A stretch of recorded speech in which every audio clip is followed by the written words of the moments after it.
Menteri Agraria dan Tata Ruang Kepala Badan Pertanahan Nasional, ATR BPN, Agus Harimurti Yudhoyono atau AHY, mengungkapkan 3 tugas khusus yang diberikan oleh Presiden Joko Widodo.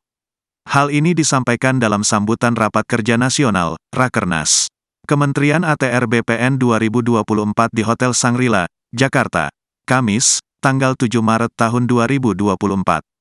Ketika saya menerima mandat sebagai Menteri ATR BPN, Bapak Presiden menekankan 3 hal, kata AHY kepada jajaran Kementerian ATR BPN.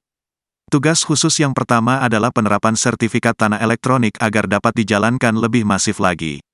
Kemudian, yang kedua, melakukan revisi peraturan terkait pemberian hak atas tanah dalam mendukung pelaksanaan carbon trading. Ketiga, mempercepat pendaftaran 124 bidang tanah melalui program PTSL, pendaftaran tanah sistematis dan lengkap, ucap AHY. Ketiga tugas khusus dari Jokowi itu menjadi prioritas utama yang dibahas dalam Rakernas kali ini yang bertema, Tata Kelola Pertanahan dan Tata Ruang yang Modern, Berintegritas dan Berstandar Dunia. Menurut AHY, tema Rakernas ini sesuai dengan visi Jokowi untuk menjadikan Indonesia sebagai negara maju. Ia menyebut, syarat negara maju salah satunya adalah tertib administrasi yang mengedepankan transparansi dan akuntabilitas. Tertib administrasi akan memberikan kepastian hukum, termasuk dalam tata kelola pertanahan dan tata ruang sehingga menjadi instrumen keadilan sosial bagi seluruh rakyat Indonesia.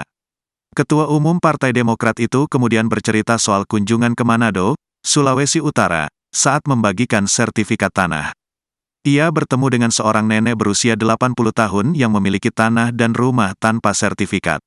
AHY bilang bahwa bisa saja ada orang yang mengaku memiliki tanah dan rumah milik nenek tersebut dengan membawa sertifikat palsu. Hal ini kerap terjadi di Indonesia, di mana sengketa kepemilikan hak atas aset kerap berlarut. Dengan adanya sertifikat tanah, maka nenek tersebut memiliki kepastian hukum dan asetnya dilindungi oleh negara.